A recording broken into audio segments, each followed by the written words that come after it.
Welcome to Start With The Facts. Yo, welcome back to Start With The Facts, the only place where you have to record an episode twice when the producer fucks up the show. Damn.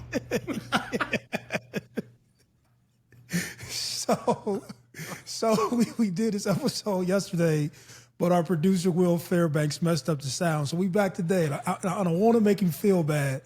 And just like I told y'all, you have to shame some people. So Will definitely made us waste our time yesterday. So we're going to shame him publicly, and hopefully that he remembers to go through all the audio checks. But that was crazy. Yeah, that was crazy. Hey, and you know what? He really cheated the fans, too, because I done sobered up now. and after reading the comment sections, I feel like our audience like drunk Genos more than sober Genos, man. Hey, well, listen. Well, look, that's going to be left up for debate. But I did mess up last week because this episode was supposed to come out yesterday. I did mess up last week and I didn't introduce everybody. So everybody was saying, how about you introduce everybody? And obviously everybody knows brother DJ Williams. There we go. All that U shit. There we go. he wants to proudly throw up the U now that Miami's winning again. I ain't mad at it. Number 2 in the country. To my left in the studio, we have Brother Alex. And I always say, with the most respectful way, our resident white guy, Mr. Brian Ingram, my business partner. Brian, okay. Brother Brian. Yeah, brother. And so before we jump into the show, I'll kick it off to Brian because I typically do the intro, but Brian, for lack of better words, host, and we all get our chance to say what we say, and it doesn't exempt him from saying what he says. But I'll let you kick off the show, Brian. Yeah, no, it's great to be here.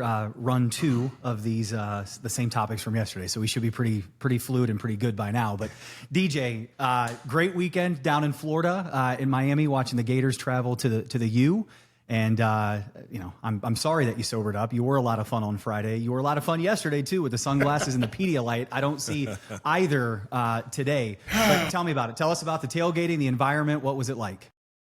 I mean, look, you see the shirt that I got on, right? College Cane Day. So first of all, did you guys see Pat Mack get down to his little snacks, right? Yeah. Again, I just tell people in Miami, dog, we do it better. But what I loved about that, you see on the internet, everybody's trying to say he scratched and sniffed. That ain't what you did, Pat. I know what you did. You adjusted and got a little blood flow going, dog. Hey, everybody knows that trick move, man. But listen, it was electric. DJ, for those that didn't see, what did Pat McAfee do? Okay, so Pat McAfee hosting College Game Day, which is held on University of Miami campus. In the background, we have like a 30-foot diving board. And in the middle of the show, he got down into a Speedo, got on top there, right? Adjusted that thing, had that thing sit right, and jumped into the pool.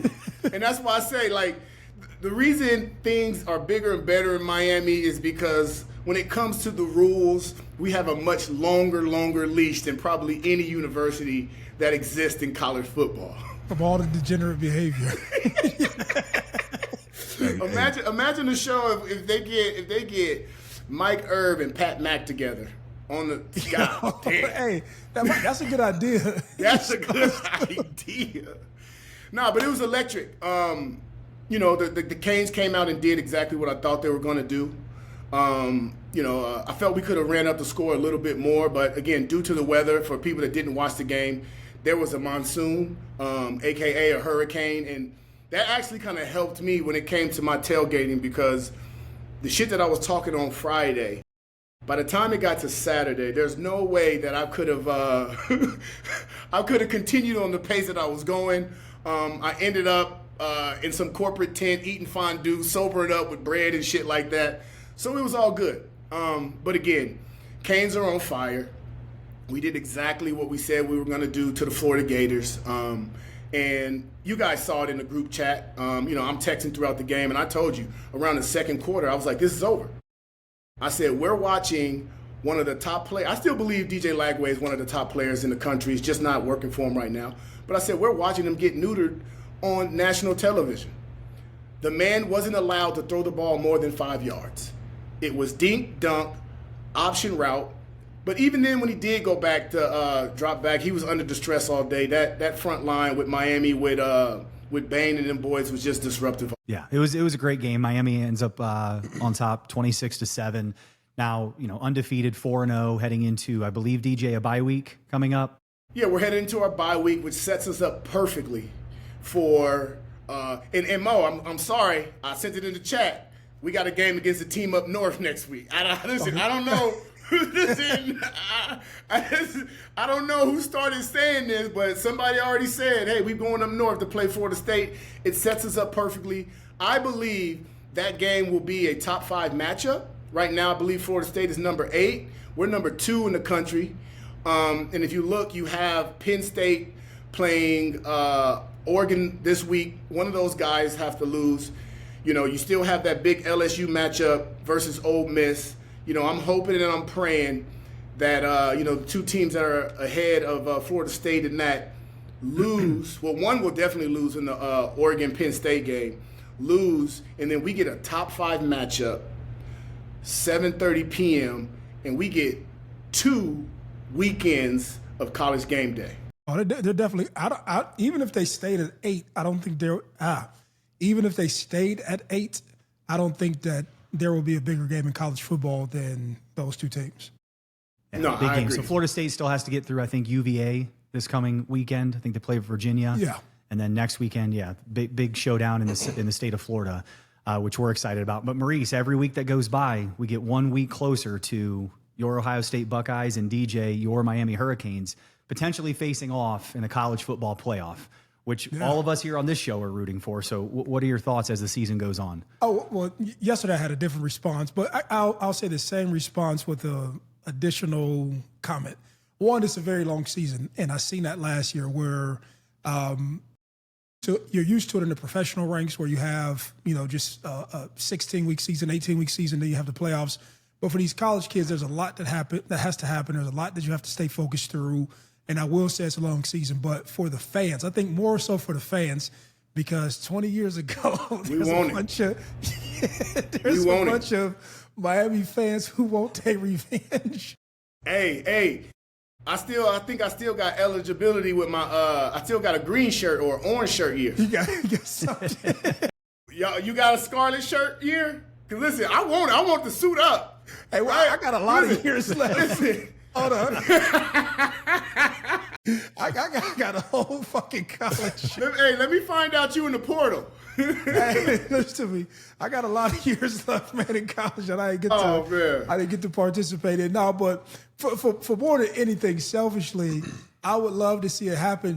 I would probably joke with this dude all week long. I would probably literally joke with DJ all day long. But I would really want for fans. But just from a fan standpoint, I think you would have so much shit talking, so much fun, and it would just be good for sport if they had a chance to meet up again. So it's possible. Miami is definitely going to be at the top of the echelon in regards to whoever they are. Like you just look at the teams that they're getting ready to play outside of Florida State, and I think that they're cool. And Ohio State the same way. If all things go well, you go through the conference and you went out. So you have an opportunity for us to meet again. Yep. Alex, anything you want to add? Absolutely. I'm going to regress just a little bit. This guy. I can tell your tone and voice. Man. I held my peace. DJ mentioned that is, let me. We run Florida. We run Florida. All right, DJ, you ever notice when you talk, I don't say nothing? I be having a lot to say, so I got to gather my thoughts again. Stop cutting me off, all right? No. Just have that respect. I will not. All right? What he say about Florida, everybody knew when he says that the second quarter, we just knew for sure that they weren't going to do anything. Everybody saw that. We saw it in Lagway's eyes. We knew he wasn't going to be able to do that, okay? I'm still not sold on Miami. They're having a good start to their season. They played a team that had a very good defense, but lack of an offense. If they go out and beat Florida State, I'll be sold. But right now, I'm not sold. They're doing exactly what they're supposed to do versus the teams that they're playing against, and especially Florida with no offense. So, DJ, again, I'm going to tell you like I told you last time, slow down. You have the right to be excited about it. But until they play a top-ranked offense, a top 12 defense, and really do the same thing, I'll be sold, and I'll be quiet. So again, preseason versus Notre Dame. They trash? Right? Was South Florida trash? Right? Florida trash? Like, that's what I'm saying. We can't continue. Hold on. We can't continue to move the goalposts back. And right now, we're looking at Florida State as the number 8 team in the country. Let's not forget, last year they went 2-10, and besides a portal guy here, a portal guy there, Tommy Castellano got those boys playing right. But again, I still believe that 75% of that team is them boys that went 2-10. Okay. All right. Right? All right. We'll come back to it. Okay. Yeah. Well, hey, like you said, Maurice, long season. We'll see where it goes. I bet you, both of you, Alex and DJ, have something to say next Monday morning after this weekend's games. And I always look forward to the two of you debating Tailgate start Monday. I'm lit. Long week for DJ. Monday. Long week for DJ. So earlier in the week, last week, there were two coaches making headlines for different reasons. Fran Brown over at Syracuse and Dabo Swinney down at Clemson. And those two got to square off up in Syracuse. Syracuse obviously comes out on top, upsets Clemson. I think they were 17.5-point dogs, something like that. And the Orange Men come through with a victory. So I think both of these are topics worth discussing. Fran Brown kind of catapulting himself with some comments and some media attention to the top. And Dabo Swinney on the other side, is this the fall of Clemson and can they rebound and is he the guy? DJ, let's jump to you first. Yeah. What do you have to say?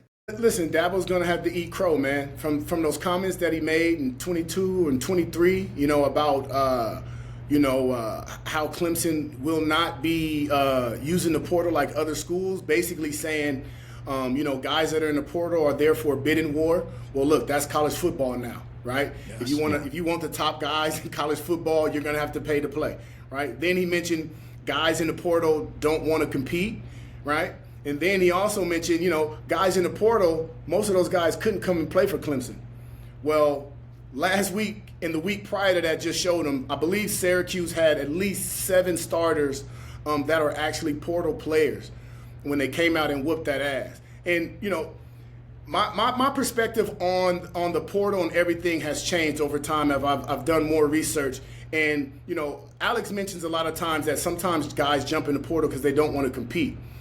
But when you have guys coming from these mid-majors, right, those try-hard guys coming to some of these top programs, what that does is it forces the current players, the current starters there to compete more, right? Because, listen, we all have been playing and have been first string and had that second string guy behind us, right? We go into year 2, we kind of know who he is.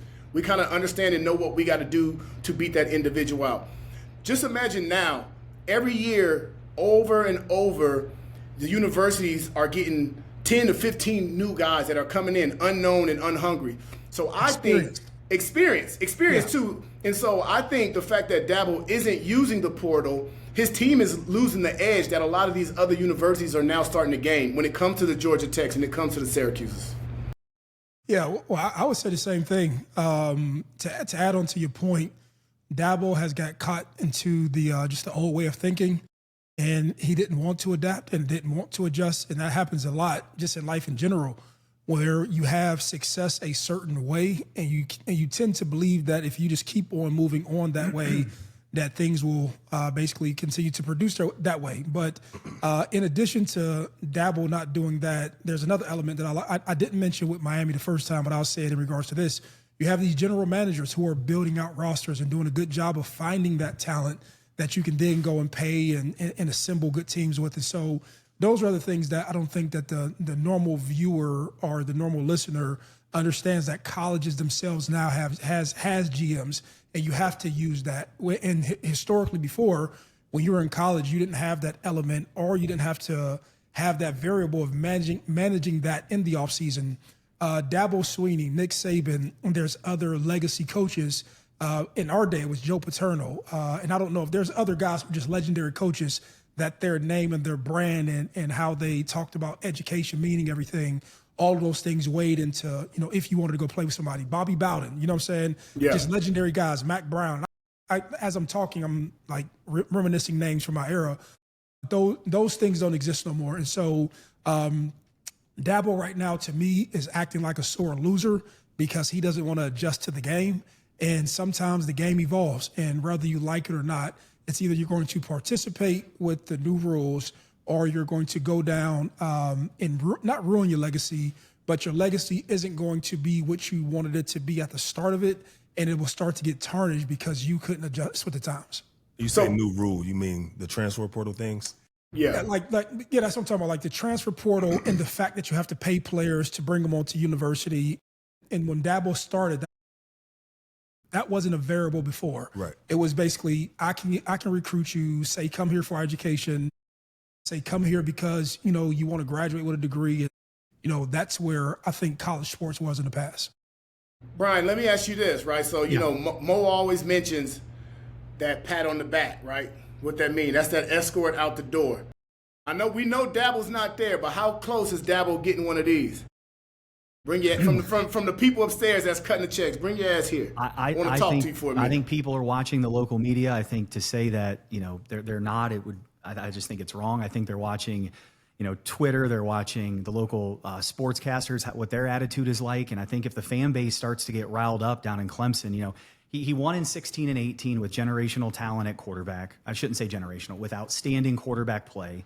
Then they fell off, then they rebound again, and now they've fallen off again. I just don't know, after being down like they are right now, 3 losses this early in the season, if he doesn't come out strong the next several weeks, I just think that fan base, that momentum, that negativity, it builds and it builds and it builds. I don't think they would do him dirty and get rid of him in the middle of the season. I think they would let him exit gracefully. I even think they'd go so far as to say, we can make it your idea and you can decide to move on. Yes. But I don't think they finish the season, 8-4, 7-5, 6-6, and allow him to start the season next year. That's my opinion.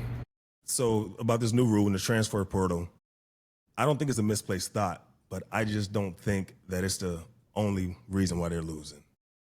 Let's give let's give Syracuse and let's give Georgia Tech their flowers. They're good teams. Yeah. Correct. They are outplayed. Clemson's being outplayed. They're the less physical team. They're the less ready team. They're they're outcoached. And quite frankly, I think that's one of the big things. You mentioned that Dabo said if you get people out of the transfer portal, that they won't come there and play. That's because a lot of their starters, they don't jump around. Their starters are there until they graduate for the most part. Yeah. And if you think about their defense, they got 2 guys who can go first round. Their quarterback is solid. He could go first round if he picks it up. So they're not a bad team. They're not a lack of talent. I just think they're being outcoached and outplayed. Yeah, no, I mean, but to that point, right? So you can go out and you can have a decent team, and if your team doesn't go out and perform the way you intend to, with the new way of thinking, it's, hey, let's go see what else is out there and go pursue another guy to exchange, right? Exactly. You can be caught into a mentality just to prove people wrong or just to try to prove a point that doesn't even mean anything, to say, hey, I don't want to go get these guys. I'm not saying what Dabo is doing is wrong, but have you ever seen somebody just disagree and want to do something just because they don't want to act like they're doing the new thing? Yeah. That's what I think he's doing. Where it's me versus DJ. So I think like a Fran Brown goes out and says, I recruited these guys. These aren't my guys. It's more acceptable in the NFL to go ahead and go into free agency and say, hey, man, Brian's not doing his job. He has to go. And then when I look at what Dabo's doing, you made the point where these guys have been here. But what if these guys aren't the guys that help you get there and I can go get DJ from McNeese State or somebody? DJ would never go to McNeese State. DJ went to University of Miami. He won't even let you say the hypothetical. Hold on. Start with the first. And that's no, because I know how this stuff can look. That's no shot to McNeese State or anything else like that. But that's just saying that these schools of lower tiers. Okay, I'll give you this. This is what most people don't know. When people are scouting offensive linemen and defensive linemen, and they're saying that we need offensive and defensive lineman depth, we need a lot of people to rotate if we want to go win the championship, right? Yep. They're going to say, how many of these guys who played at your max schools who have 40 starts on offense or defensive line, these people have a price tag, and we can pull them in our rotation. They can make us better. I don't know if Clemson is doing that because we're not talking about Clemson having all of these players. That's what I was saying. That's probably the point that I was making. And I'm not saying what Dabo is doing is wrong, but sometimes if you just don't get on board with what's going on, your team could be affected by it. That's what I was saying. And I also don't like that he was talking shit about NIL. So And those are my personal yeah, but there's something else to add to it, right? If we look at this year, the two polarizing interviews that Dabo was a part of, which was the LSU game, where he single-handedly just basically called out his quarterback. Basically said, our guy is the best guy on the team. If he doesn't play well, how can we expect to win, right? Then the previous interview, after the Georgia Tech game, it's, I'm a winner. Are y'all tired of winning? It's all about me, So when you talk about losing a fan base, you talk about losing a coaching staff, you talk about losing your players.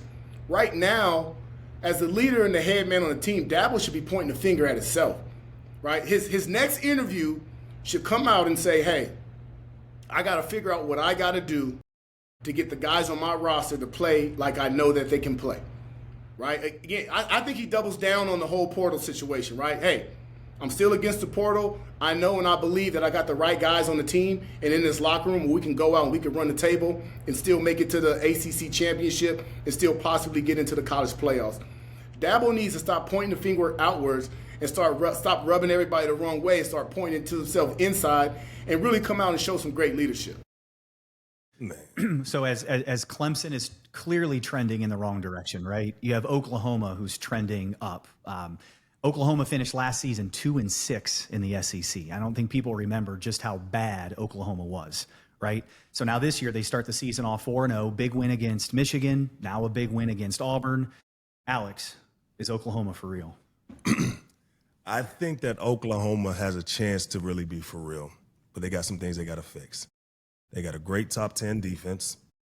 Their offense is solid with their quarterback, Mateer, but he's also their leading rusher. So with him being the leading rusher, if you don't have a back who can, man, I was about to say something wild. Say it. Pause for a thought. If you don't have a back that can tote the rock, and put the team on his back, it's going to be tough.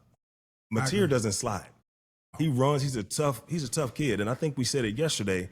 With Washington State, you can get away with that. But in the SEC, when you go deep into the season, them eggs are going to catch up to you.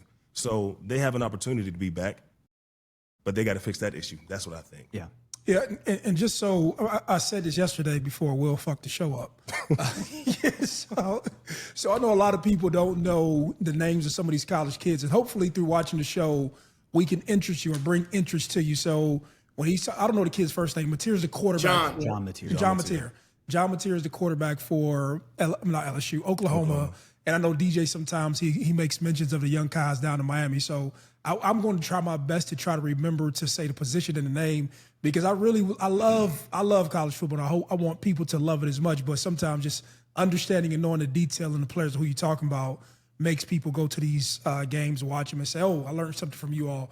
But then also we're going to have a betting Fridays, and we're going to run down bets. And so the more you pay attention to the show, the better chance you have at betting. And follow all of my stuff only when I win. When you lose, blame it on everybody else. But Will. Blame it on Will. Blame it on Will. Blame everything on Will. Hey, love you, Will. DJ. But I'll push the conversation to DJ, but I did want to make that disclaimer so we could just start to name people and players just so people have an understanding who we're talking about. No, I agree with Alex, right? When you look at Oklahoma, they have a top 10 defense. Their front seven is playing very, very hard. But again, the leading rusher on the team is Mateer. And this is a long season now with the college football playoffs, right? You're playing in the SEC. They got a lot of tough games coming up. And Mateer is a quarterback version of Scatterboo, right? Show you how the white man run the football. he does not slide, right? He got a lot of swag to him. And listen, if you check several weeks ago, I was 100% on the Mateer train. And then he started getting compared. Started getting compared to Baker Mayfield, and he came out and said, "Yeah, but the difference is I go to church in the morning the next day." That's when you lost me, baby. That's when you lost. That's when you lost me, right? That's when you lost me, because listen, when you get deep down in that SEC, man, getting on your knees and praying ain't gonna help you, dog. You're gonna have to be down and dirty with them boys. And so, because of that comment, now I'm kind of on the fence about Mateer and how long he's going to be able to continue balling like this at the SEC. I'm going to reserve my opinion on Oklahoma, whether they're back. I think they are, but we're going to know here in a couple of weeks. At Texas, at South Carolina, home Ole Miss, at Tennessee, at Alabama, home Mizzou, home LSU. You got to slide. That's you go. You just named those. You got to slide. You got to get down, man. Get as many yards as you can. Get out of bounds. Get down. Yep, agree. He isn't going to last very long if he doesn't. So speaking of quarterbacks with some swag, keep it in the SEC. Arch Manning, big trending highlight reel of him running in. They were up 7-0. He runs a touchdown in to make it 14-0, and kind of stands over one of the players from the notorious Sam Houston State. Yeah. Did you guys see this? Yes. So I don't know, Maurice, you're over there giggling. You may as well go first. No, I had a hard take on Arch Manning yesterday, but I'll sum it up like this. Arch Manning has sponsorships from, and just so y'all know, I don't have a computer. I'm old school. I still write notes down just to start with the facts, right? But Arch Manning has Red Bull, Panini, EA Sports, Uber, I hope I say this right, Vioria or Rory. It's a fucking eyewear company in Warby Parker. And so everybody, I'm talking about, when I say everybody, it's meaning the media has to make Arch Manning look good. I don't care if it's against San Jose State. I don't care if it's against the local high school. I don't give a shit who it is. But somebody has reached down into these networks and said, look, by any means necessary, we need to grab highlight films of Arch Manning looking the best because we have a lot of money invested into him. And so I think Arch Manning overall will be good later on down the road. But when they showed Arch Manning going like this, yeah, flexing, flexing. Yeah, I was laughing my ass off. And so I'll let y'all give y'all take on it. Go ahead, DJ. I'm gonna believe it next week. I believe they play Florida, right? And we spoke earlier on. They do that. I'm gonna look it up while you talk. Yeah, I believe they play Florida, and we spoke earlier on the show about Florida's defense, right? Yeah, Florida has 3 losses, but again, their defense. Yeah, their defense is playing well, and so again, I understand it, Arch. You got booed, at your last home game. You know, everybody's attacking you, and maybe you did this to build your own confidence up. I get it. Sometimes you got to do that, light a fire under your own ass. But I want to see you do it against big-time competition, and that's when I'll believe it. Hey, them cats got scholarships, too. No. Hey, listen. They ain't got no scholarships at Sam Houston. What they got? They all walk-ons? What's that? Huh? They all walk-ons? Exactly. See, look, they gotta do landscaping and all type of shit around the campus. They still out there playing. So if you on the field playing, and it's in between the whistles, play the game. If you're a bad team, you do exactly what you're supposed to do versus a bad team. We can agree to that. Arch had 3 incomplete passes. He passed for over 300 yards. I think it was, don't have me lying, I don't want to be DJ right quick, 3 touchdowns passing and 2 touchdowns rushing, okay? DJ, I think it was you who said in the offseason he was in the trap with them boys, right? All right. He was in the trap. Houston is in Texas. Who knows what part he was in? They could have been the ops. He could have known this dude. What does that mean? He was in the trap? In the hood, basically. That was crazy. Yeah, the trap is something else, but he's basically trying to say he was in the hood. Okay. In the trenches. Yeah. There we go. I just want to clarify. For those out there like me that don't know, it'd be nice to clarify. There we go. Okay. So for him to, break that tackle score and jump up and flex on Buddy probably was talking smack. You don't know. We only see what's on the TV. So listen, Arch, pop your stuff, Arch. Do it. Do what you got to do, man. I'm do it with against real competition, baby. Okay, well, we'll see next week. Listen. I get it, but like I said, he will get credit once he does it against real competition. I'm with you, Arch. Okay, well, we're going to watch next week. We'll talk about it again on Monday, I bet. Keep it in the SEC. I don't know when this podcast became an SEC podcast, but I feel like we've been on the SEC all day. Another interesting one, Lane Kiffin's daughter dating middle linebacker for LSU, who happened to square off this weekend in LSU. I think it's is this game it's at Ole Miss. Mm-hmm. At Ole Miss, Ole Miss is favored by 1.5, and Lane Kiffin's daughter's out running around with some LSU players. So I don't know what you guys think about that. I'm just picturing myself as a dad of daughters, a coach. Man, that fired me up. I'll start this off. I got a daughter. Man, listen, Lane Kiffin. You can't win. Hey, little young fella, take your daughter to Pound Town. Whoa. You went right to it, huh? Hey, no. There's no big Lane. Leave it alone. Leave it alone. I don't know. Hey, Lane. that, DJ. Hey, Good listen. luck. Hey, Lane, leave it alone, man. No, look, Hey, I think Lane's response on Twitter was Take the over. was hilarious. He said, "Take the over." I said, "Well, listen, I'm gonna be checking out other betting sites to see who's gonna take the inside. Because win, lose, or draw, we know he going inside, right?" And listen, this is an unspoken truth. This is listen. This is an unspoken truth about sports. On every team that I've ever been associated with, there have been some of my teammates that have been fooling around with coaches' daughters, but you never speak about it. There was one particular time we were on the team bus headed to a game. And listen, if you've never been in an NFL locker room, it literally is 53 to 60 of the biggest jerks you've ever seen in your life. Like, the way that we find amusement is in other people's pain, right? We laugh at other people's pain. And one of our offensive linemen was dating one of our coach's daughters. And on the bus, they start chanting, "Daddy don't know, Daddy don't know, Daddy don't know, Daddy don't know, Daddy don't know, Daddy don't know." Our coach turned around and looked back, and he looked right at the player. All of a sudden, "Oh shit, Daddy knows, Daddy knows, Daddy knows." Like, listen, this has happened in high school. This has happened on my collegiate teams. This has happened in my NFL teams. Players on teams are gonna date daughters. You just hope that who they walk around the Buffalo Bills, you just hope that it ain't Stephon Diggs. You just hope it ain't Stephon Diggs, right? That was insane. That literally the whole team said, "Diggs, Diggs." yes, man. Oh, well, good luck this weekend, Coach, because I think you lose either way. Moving on to the NFL, Chiefs-Giants. Sunday, we'll get to two Sunday games and a recap of last night's Monday Night Football. On Sunday, Chiefs-Giants. Are the Chiefs back? They've never left. They've never left. They've never gone anywhere. Right now, they got some big-time injuries on offense, right? You got Xavier Worthy out. What's the other receiver? Last name is it just, come on, Mo, where the fat at? You supposed to. Well, they got two of their starting receivers out. Yes. And so I think once they get Worthy back, God damn, what is his name? Hollywood Brown? No. Brown is playing. It's I want to say Easley or Ersley. I thought it was Rice. Damn.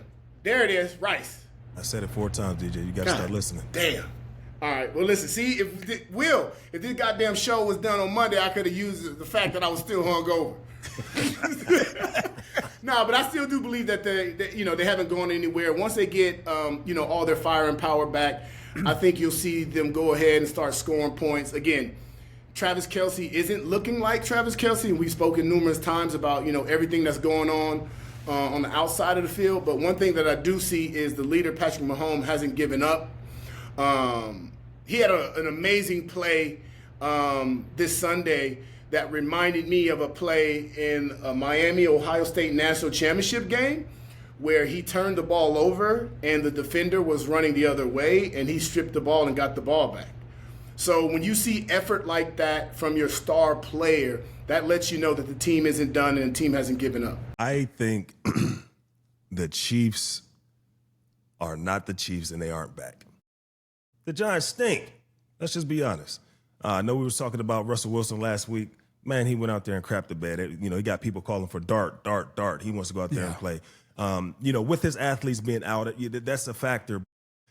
You still expect Mahomes to go out there and do what he does because he still has Juju, he still has Hollywood Brown, he still has Kelce. Now, what's killing them is they don't have a run game. Sort of how we just mentioned about Mateer. They don't have a run game. I think Kelce might have been leading. Mahomes might have been leading them in rushing as well in a few games. So I'm not sold on them being back because they beat a bad team. The Giants are bad, really bad. I can agree to both. But both things complement one another. If you don't have a passing game, you don't have a run game. If you don't have a run game, you don't have a passing game. And, when you put up 22 points, it's just hard for me to become a believer. 22 points against a bad Giants team. But I will say this. It is the Kansas City Chiefs, so you give them the benefit of the doubt. And you say, if anybody can figure it out, it is them. But it does come a time where just guys get old. And, you can't live in the past of what people used to do, be it Kelsey or be it Kareem Hunt. Man, listen to me, this ain't basketball. You take all these hits on your body and all off season and train to get yourself back in shape. And you have young guys coming up and it's football. Football, your body goes downhill. Yep. And it goes downhill a lot faster than probably any other sport. Yeah. There was a series in the first half where 2 or 3 Mahomes attempts to Kelsey were they were out of rhythm, out of sync. And, Kelsey was frustrated that there was a chest bump there with head coach Andy Reid, which, a lot of people were talking about. But I was reading the body language between Kelsey and Mahomes. And I think there's so much respect that the two of them have for each other that they both try their best not to show it when it involves the other. Right. But, man, Kelsey would go out and he'd turn around and the ball was thrown at his feet a couple of times. It was thrown ahead of him. Like either he was running the wrong route or Mahomes just missed the throw. But you can tell they're frustrated, I think, with each other, but they're doing their best to keep it together and keep some composure. We'll see. I agree. Giants stink. It's hard to say they're back after they beat the Giants, but at the end of the day, like you said, Maurice, they're the Chiefs, man. Super Bowl champions from 2 years ago, in the Super Bowl last year. Andy Reid's a great head coach. Mahomes is still, I think, a top 3 quarterback, although he's not 1,000%. playing like it right now. You would never say he's out of the top 5. One more thing. You mentioned about football being a tough sport. I mean, we know we played it, but the running back position especially. And on the other side of the Chiefs is the rookie, Cam Scatterbull. How long do you think he going to last? He's not lasting long. It just those hits, right? You just know, man, people have no clue. Man, you go in the next day, you have fucking contusions and your hips hurt and your calves hurt and your feet hurt. And it take you 3-4 days, man, just to get your feet back up under you. And it's physically impossible, bro. You know what I'm saying? You get tired of fucking taking ibuprofen. You get tired of getting shots. Like, your body just can't take it. And it's not that, it's a mental toll. Like, when you start to do all that daredevil shit and running into people, that's more of a mental thing. Yeah. And when you just, start doing that year after year, I just don't think that you could do it, versus grown-ass men who, they're just rotating people to fuck you up. I just don't think that I just don't think you can sustain that. Yeah, it's tough, man. And like you said, a lot of his stuff is self-inflicted too. He wants that contact, so. It sounds great. I respect it, but he's got to be smart with it for sure. I saw a picture where they posted Cam Scatterbull, running back for the Giants, and somebody called him a crayon eater. And I thought, that's perfect. All you got to read is crayon eater, and you know exactly what his mentality is every time he touches the ball. He from my hometown, man. He from I saw that over from Sacramento. Sacramento. He's from Sacramento, baby. Hold it down, man. I love it. Another Sunday NFL game, Bears-Cowboys. Bears playing at home in Soldier Field. Caleb Williams, in his second year, throws for 4 touchdowns as the Bears defeat the Cowboys 31-14. Alex, did you catch that game? I did catch it, man. Yeah? I thought the Bears looked really good. It was Caleb Williams' best game that he's played in his career. Like you said, the 4 touchdowns. But I'm going to jump over to the Cowboys side. They had 4 turnovers. CeeDee Lamb got hurt. They have no pass rush. Micah's gone. And their defense just wasn't great. But back to the Bears, they were in rhythm. They were in sync with each other. They looked fun to watch. They looked like they were having fun. They were springy. They were jumping around. Their athletes made plays. And like you said, I like how and I'll let you talk about it, I like how they had their receivers kind of get involved with the run game as well. The trick plays, it wasn't really trick plays, just kind of, stretching the field a little bit. So I like watching the Bears on Sunday. But I got a lot to say. Well, go ahead. I'm going to let you get to it.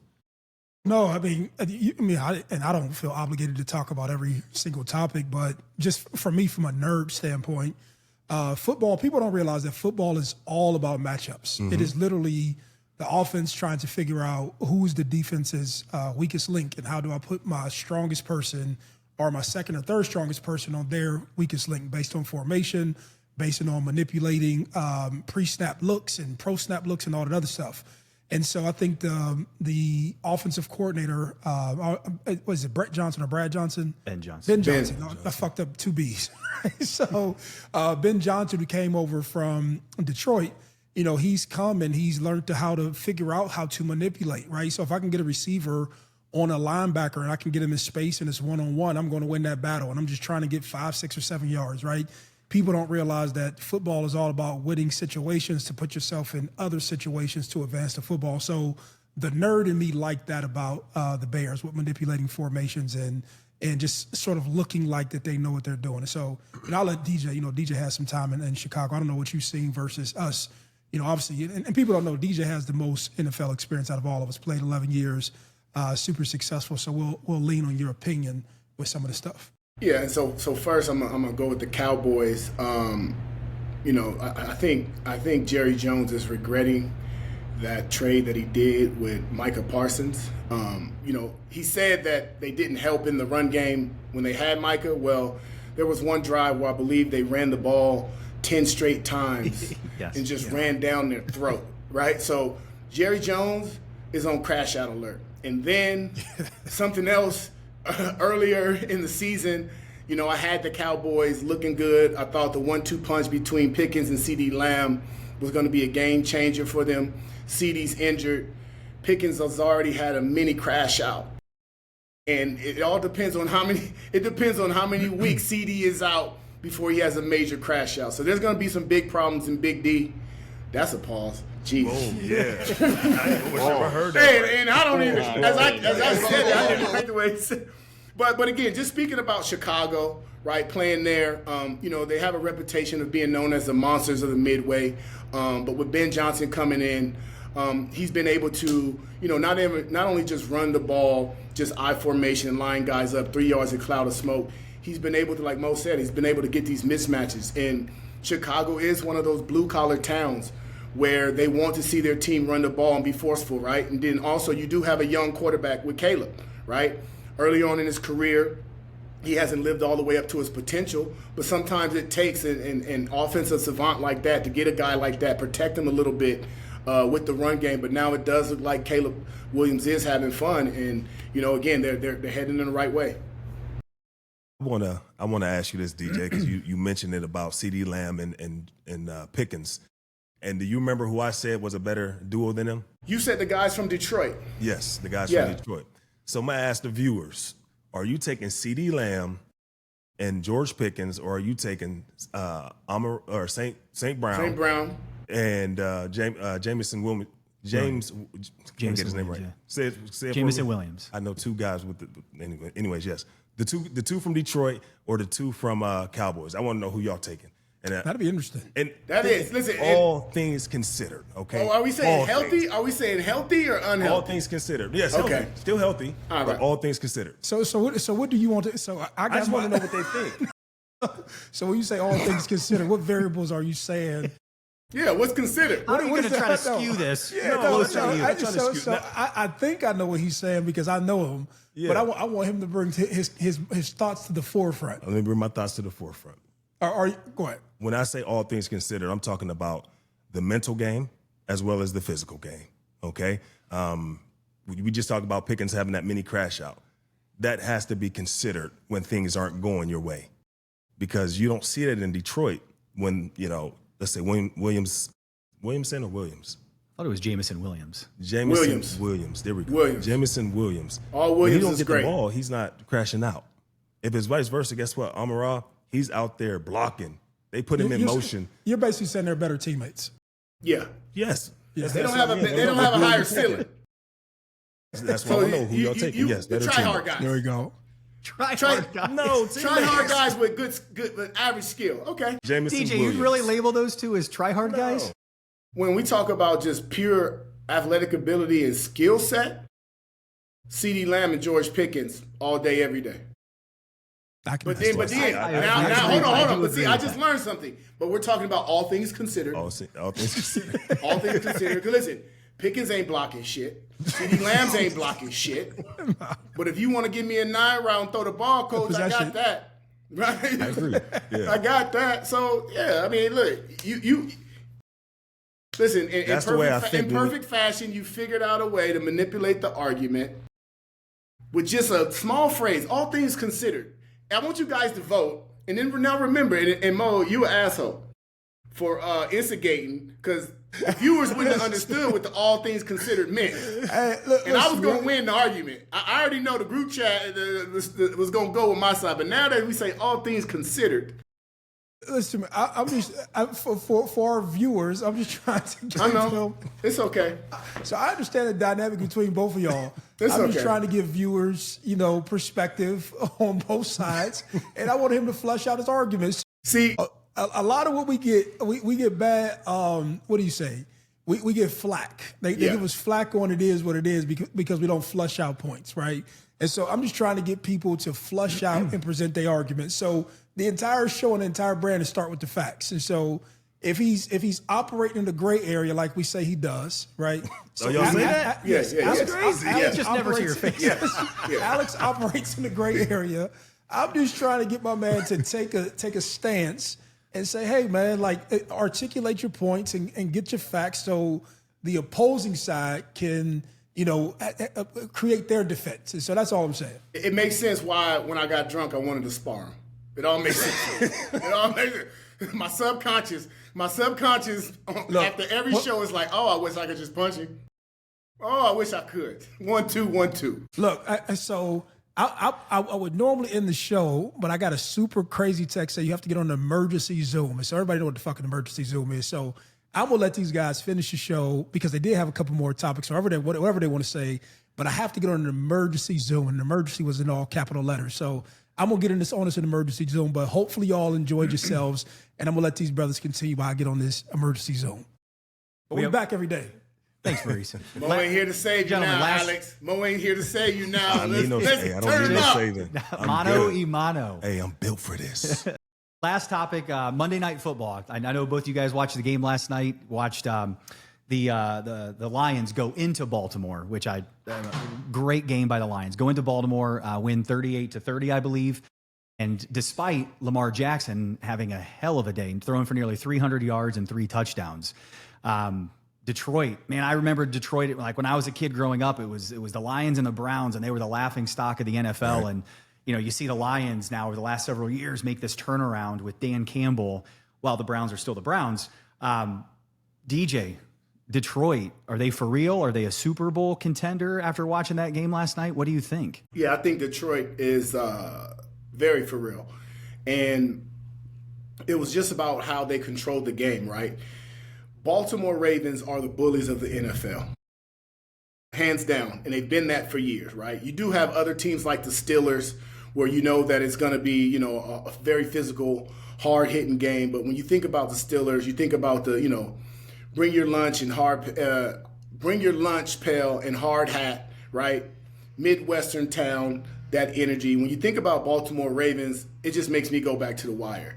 And I just think about, hey, watch your shit, man. Omar's coming, right? They just got this filthy, nasty, this mean streak to them. And when I was in the NFL, it was probably one of the most intimidating places to play. You knew that was probably going to be one of the most physical games that you played this season. And the Detroit Lions brought it to them. They had 2 drives over 90 yards where they literally just pounded the ball and ran the ball down the Baltimore Ravens' throat. Mm-hmm. They literally beat the Baltimore Ravens at their own game when it came to physicality.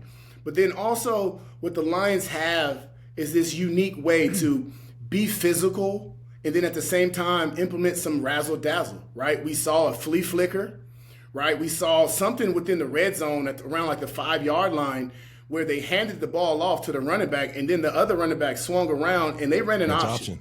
Yeah, they ran an option. So when you look at a team that Dan Campbell has built, first thing and foremost is they're going to take the identity of their coach. They're going to be tough. They're going to be physical, and that's what they wanted to prove on Monday night, and they did that. They beat the Baltimore Ravens at their own game. But again, it's this unique carve-out. Not many teams can be a physical team and a finesse team with the flip of the switch, and I think that's what makes the Detroit Lions so dangerous. Okay, so this is just kind of rare. Me and Gino agreeing a lot. I think it's Mo, dog. We keep him out. You know what I'm saying? Instigator over there. Once he's gone, you guys are good. That's how he can't save. He's been saving you. No, but The game is one. Wait, hold on. See, that's the shit I talk about, dog. No, see, that's why I have to let you know. I'm just trying to get some love with you. I don't need no love. That's what I'm telling you. I can stand in this thing myself. So I'm just telling you that, all right? So anyways, back to what I was saying, Gino. Now, all jokes aside, the game is one up front. And we mentioned it when Oklahoma played, Michigan. I think you mentioned the term foxhole type of guys, right? That's what Detroit has. And as well does, the Ravens. But it was more on display yesterday with Sonic and Knuckles. So if you guys don't know who Sonic and Knuckles is, those are the two running backs for the Detroit Lions. You got David Montgomery and Jahmyr Gibbs, power and speed. And so they ran the ball down the Ravens' throat. I think they had 240. They had a little bit over 240, like 244-ish. 244-ish and 4 touchdowns. Meanwhile, on the other side, you got Derrick Henry, 50 yards, a touchdown, and a game-losing fumble. Big fumble. Huge. 3 fumbles in 3 games. Derrick Henry, we can agree that he's a Hall of Famer, right? But this is going to be unpopular. I don't think he fits what people say is a power back. I don't think he's a power back. What do you think? You think he's a power back? He's 6'4", 240. I mean, I only he has watch no him choice. run people over, so I feel like he's power. Okay. I like that. What'd you say, DJ? I said he's 6'2", 240. Okay. But here it is. He's 6'2", 240, and he has speed, so he has multiple tools in his tool belt. So if I need to run you over or stiff arm you to the ground, I can do that. If I need to run by you, I can do that. That's what it was, stiff arm. Brian, you said you see him run people over all the time. The run over consists of a shoulder. He got a mean stiff arm. I'm going to give you 3 backs, both of you guys. All 3 from Alabama. Josh Jacobs, Jahmyr Gibbs, and then Derrick Henry. Then I'm going to give you 3 categories. Speed. I'm already confused. Power. Where do you put those guys, DJ? Speed, power, finesse. Each person takes one. I'm going to go Gibbs speed. Okay. I'm going to go Jacobs. Jacobs is not finesse. But neither is Buddy. So like I said, Derrick Henry can do it all. Give him just put it just in there. Just give you? Yeah. Okay. Then I'm going to God, dog. No. Oh, so go ahead. I don't. I'm gonna give Jacobs power, and then I'll give Henry finesse. Okay. Just because I had to play your game. See, unlike you, I will play the game. So I was struggling with that just thinking about it, right? Yeah. Derrick Henry, when he fumbled, he was trying to set up a block, which is okay. All running backs should do that. But you're not setting up a block with one blocker. You got to stick your foot in the ground and get vertical. Meanwhile, he's hopping out, and the guy comes and punch it. I'm like, yo, a power back is going to see that. I watched Josh Jacobs, just for my point, starting with the facts, watch his highlights. If he don't have a two-way go, he's putting his foot in the ground and giving somebody the shoulder. That's the power back. So when I look at Henry, I'm like, Dad, he's not really a power back, man, because I watch his highlights too. He'll get through there and he'll fall forward because he is so big. He'll fall forward, but he ain't really sticking that foot in the ground and running somebody over. Now, that stiff arm is mean. Derrick Henry, it kind of just disappointed me. Getting stopped on the goal line. There's going to be a slight adjustment, right? So, in the NFL, whenever you do something, everybody watches the film, and you're going to see it at least the next 4 weeks if you don't fix the problem, right? So Derrick Henry has had some very costly fumbles. And so now what you see is before, I believe guys were hunkering down and ready to take on all that force that he was coming with, right? But at the end of the day, where has that gotten many individuals? They've either gotten stiff arm to the ground or they've either gotten ran over. So I think now guys are saying, hey, I'm gonna go ahead and attack the weakest point on this guy. 6'4", 250, 240, can run a 4.4. The weakest point is that arm that's carrying the ball. So I just feel that players are just focusing on that, right? Understanding that, hey, shit, I'm probably going to get ran over anyway. I don't know if anybody's ever seen Peanut Tillman, but if you haven't, look him up. He's going to be definitely a Hall of Famer. He's a 50-50 guy. So you hear about guys that are 40-40 guys, that's 40 sacks, 40 fumbles, or whatever it may be. Peanut Tillman, when it comes to jarring the ball loose. There was one game, I believe, against the Detroit Lions, or it was the Green Bay Packers, where I believe he forced 5 to 7 fumbles on the self. And you see individuals now taking that technique where I'm going to get ran over anyway, so why not try to attack the ball? And so now Derrick Henry's going to have to be conscious of that. And being conscious of that is going to be holding the ball with 2 hands. So now a lot of those 40, 50-yard runs that you see him just breaking and running away from guys, he might have to sacrifice that, especially because he wants to hold on to the ball. I'll move on after this. I also think he needs to take them arm sleeves off. You play running back. You sound like I'm just coach, saying. man. I'm being you sound real. like a coach, you man. play running back, right? Yeah, I play running back. You hold that ball, bro. You already know you have to feel skin. When versus Cleveland, when he got Say the what? ball, You gotta do what? We still talking football? Hold on, did we just go back to the Lane Kiffin topic? Did we just go back to the Kiffin topic? Versus Cleveland, when he was running the ball, he didn't even get touched, honestly. It just fell through there. Sweat, and then that cloth is going to come out every time. Oh, man. So if he was skin on skin, he would have been able to protect it better? Last question. I want to ask you guys this. The Ravens are now 1-2. They've lost to the Buffalo Bills and the Detroit Lions, both 1-score games. Yep. Would you bet against the Ravens making it to the Super Bowl? Would you bet against the Ravens? I wouldn't. At this point, I wouldn't. Number one reason is just their foundation is always tough defense. They have the most electrifying player in the NFL, MVP. They got all the tools on the offensive side of the ball. And then, if they do, turn this thing around and, hopefully get it to where they can get some home playoff games. And I know that's kind of hard right now to envision that, with their current record. I think they're a solid team, and I still believe that there's a chance for them to make it to the Super Bowl. I don't bet against them for that reason. No, I think they could definitely bounce back, and they will. Yeah. 1-score games. Lamar Jackson, man. Lamar Jackson. There it is, Lamar Jackson. The only way I would bet against them is just because of the history of the playoff history and how they've been playing in the playoffs. Yeah. And that team that beat them, week 1. They're gonna play him again, right? So that's the only reason. They had him against the ropes. They had him down and let him out. All right, I'm going to come in out of the bullpen here to close us out. So appreciate you guys. Great show. Appreciate everybody watching. This was always, it's a lot of fun. It is every day doing this as a group of 4. So the green chair, Maurice's chair is empty. He's on an emergency Zoom, but there he is not. We appreciate everybody. Thanks, guys. We go. Everybody remember, Alex said skin on skin to protect the balls. That's crazy. Skin on skin to protect the balls. DJ, you stupid, man. That's crazy.